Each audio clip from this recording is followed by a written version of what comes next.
Good morning. I'm going to do a reading of this book today, CityCam, So You Think You Know About Money, Think Again, Volume 1. I've got here, in a tarty way, all the books that have been delivered so far, bar one, Commonwealth of Oceania, which is I've lent to a friend, Wandering Anchor here, readings of that yesterday, Naming Usury's Tyranny, Biography of a Poetic Legislator, Circle of Blame, Anthology of Blame, Conquest of DoughForge, The Truth Will Set You Free, but first it'll piss you off. Volume 1, Think Again. Volume 2, I hopefully will pick up tomorrow. That's called E4s. And then Volume 3 is Doing Direct. And then this is the slimmest volume of the lot, The Unfair Index, which explains the fair index. So here we are. So Think Again, Volume 1. But I'm just going to read what's on the blog. If you're watching this and it's embedded here, let me just make sure that is working. Yes, that's working. Very little delay as well, actually, which is very good. So we're on the blog there. And so I'm just going to read the introductory bit on the blog and then just dive into this and have a read through. So as much as possible, for money as a medium of exchange cannot be fulfilled where it is adulterated in the modern way. I started a discussion in 2011, would you believe, which is way back when I used to participate in the LinkedIn philosophy and also the economics part of that, on that, at the beginning of my serious sort of inquiries into these things. And let me just get it here. It's not going to come up on the screen, but I'll just read it here.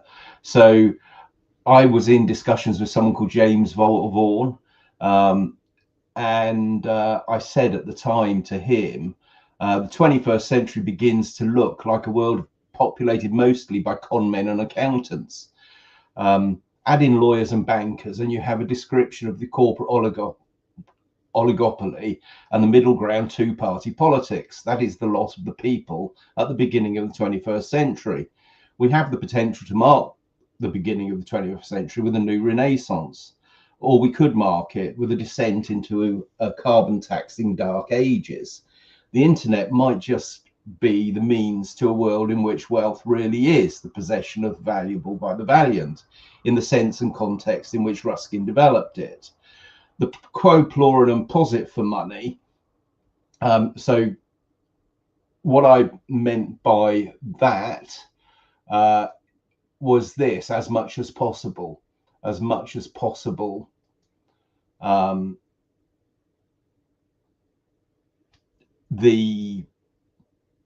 maximization or the full potential of money as a means of exchange cannot be realized where it is adulterated to the modern extent. No touchstone of economics can accept the current tyranny as widely beneficial. Indeed, it is most unwise. So that was a blog which is on the Not Great Street Journal, which June the 2nd, 2011. Well, here we are on June the 21st, 2026. So that was 15 years ago. And there are various comments on back in 2009, which you'll find on the blog. And this is something which is mentioned in this. Now, this is basically a textbook in foolscap. And so it's 3 textbooks which condense down or summarize, however you want to call it, the different strands of thought which are captured in the Conquest of DoughForge, and which I started trying to get a good sort of 360 degrees helicopter view, subterranean view. I mean, when I started reading into this and sort of thought, well, you know, what's going on, Rog? What is it? Why is the economy or the ability to participate in the economy running away from you? You know, I'm a willing participant. Back in the 80s and 90s, you know, I had a career in real estate, which I continued in the 2020s. And the difference between the two are quite stark. And that's the subject of my next book, which is about the story of the affordable house building company that I've been building for the last 6 years. So it's such a big subject, and there are so many tangents always. When you stand at the tangent point of all of these different things feeding into the current moment, you know, what we call our present reality.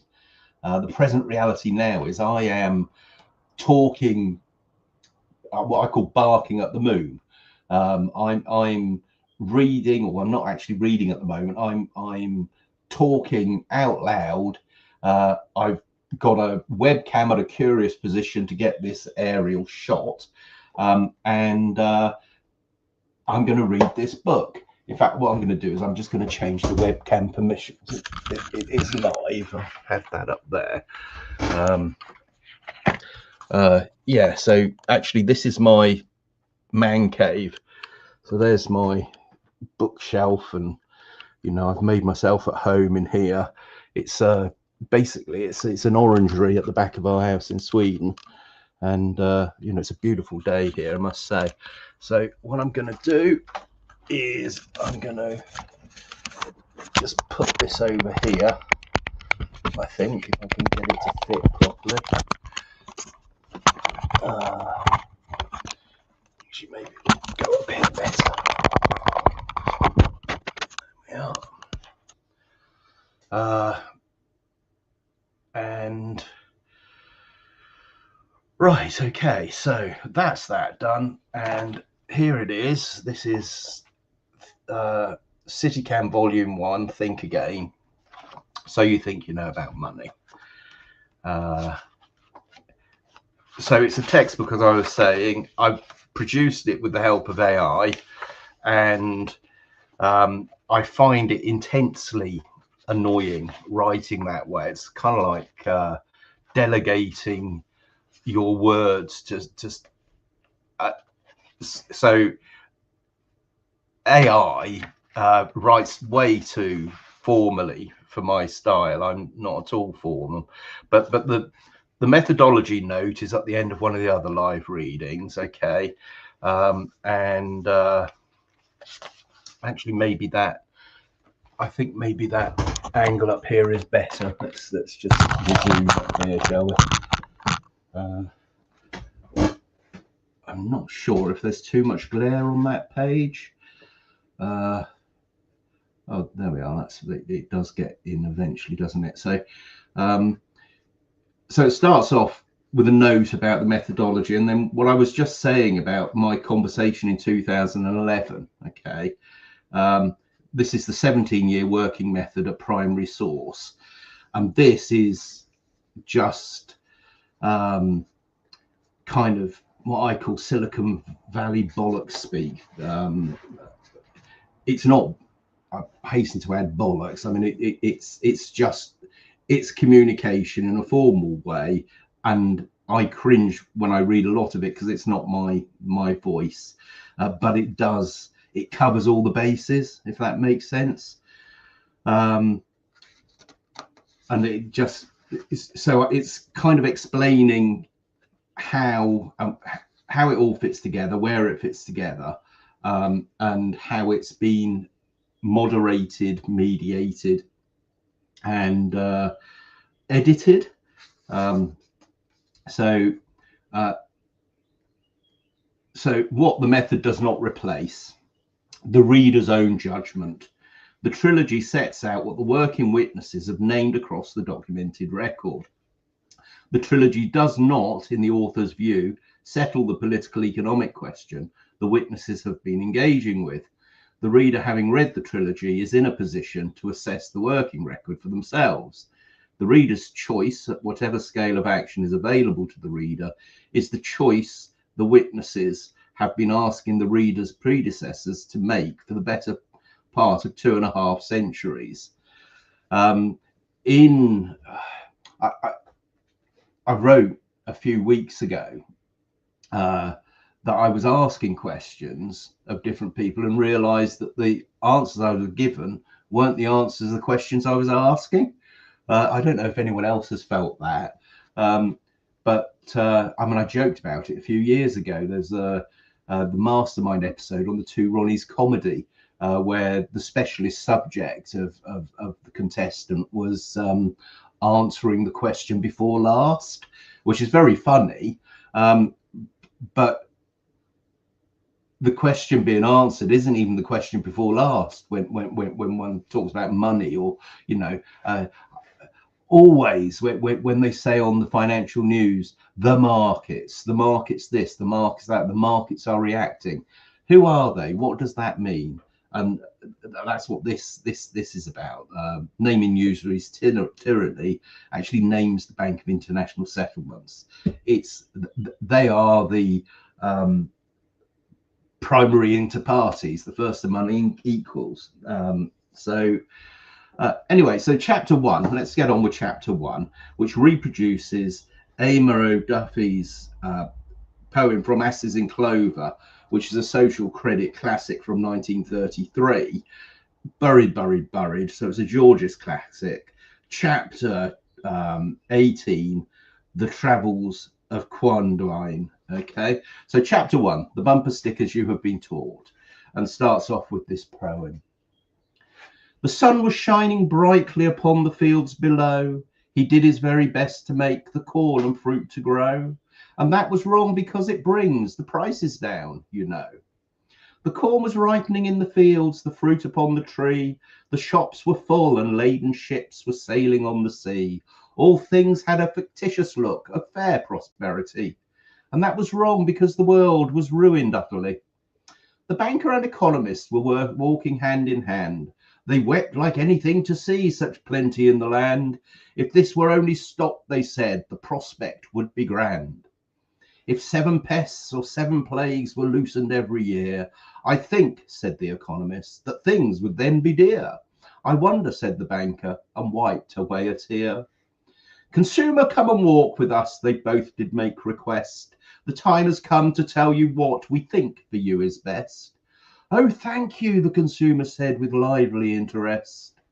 And first, said the economist, it's needful to explain the economic laws which prove that trade must wax and wane, and why abundance is a curse and scarcity a gain. But not to me, the man replied, turning a little white. Such dismal scientific stuff would stupefy me quite. I'll take it all on trust because I know you must be right. 2 winking eyes behind the back of that consumer met, as if to say, this blessed boob has asked for what he'll get. Old chap, said the economist, your trust you won't regret. This gross abundance that you see before your hungry eyes has ruined all the primary producing industries, and so to set things right again, we must economize. And first we'll make a cut in costs by cutting down your screw, and next we'll cut production down till prices rise anew. Then though you'll have less goods to buy, more work you'll have to do. Righto, the good consumer said, a sturdy Briton he, and smiling bravely yielding up his share of LSD, that's pounds, shillings and pence. By such contraction wages show their elasticity. It seems a shame, the banker said, to play him such a prank. With sobs and tears he cancelled out a credit at the bank, and that was right, unless you are a monetary crank. Consumer, said that pleasant pair, we've had a useful day. Shall we be trotting home again? But nothing did he say, and that was right enough because he'd faded quite away. So, artificial scarcity, that's what that's about. And what's kept scarce is the medium of exchange. and the means by which that's done is by the institutional rule set known as the Basel III, Basel IV Accords. The first one of which I think was published back in whenever it was. It might have been, was it 78 or 83? We'll get to that bit anyway. So, right. So, a loaf of bread properly made contains time. The flour has been ground from grain that was threshed from a field, that was ploughed by someone, sown, watered, weeded, watched against the birds, harvested, dried, milled. The water has been carried, the salt mined, the yeast cultured. The dough kneaded by a pair of hands that have done this before and will do it again tomorrow. The loaf sits on the counter, and it is, before it is anything else, an accumulation of labour that has passed into substance. The baker knows this, the baker's wife knows this, the child who eats the loaf knows it well enough, even if he does not yet have the words. Money was supposed to be the receipt for that loaf. Money was supposed to be the IOU the baker accepted from the carpenter, who could not eat all the bread he wanted at once. The marker the carpenter took home to be redeemed at his pleasure for a future loaf. The tally that allowed the labour of the field and the bakehouse to circulate among the labours of the village without requiring the impossible double coincidence of wants. That is what the textbooks tell you, more or less, when they tell you anything at all. Money is a useful technical device. Money is a medium of exchange. Money is neutral with respect to the underlying economy. Money is, here the textbook reaches for its most reassuring tone, merely a veil. And then it goes on to talk about the four sayings about money, and then goes down to deconstruct why, in fact, they're wrong in the context of the poem at the beginning, etc. It goes on to say what money actually is. Then it goes through the timeline. I mean, it really is a good look. Now, my wife is in the garden being a bit loud, so I can't concentrate, so I'm gonna cut this one short. But Think Again, Volume 1, available. You can see on Smashwords, in the DoughForge.org website. It's $4.99 for the EPUB, but on Barnes and Noble you can buy this and the other two. The paperbacks, they are slightly more expensive, but I think they're worth every penny. They are a good read. I like reading this format. This one is really, you know, this is a piece of work. I mean, it'll keep you busy for a year, really. It can be read. Well, obviously it's written to be read, but it also can be used as a reference book. It's very useful. Transclusion and register, an index at the back, etc. So there we are. If you have been listening, thanks, and I shall end the stream.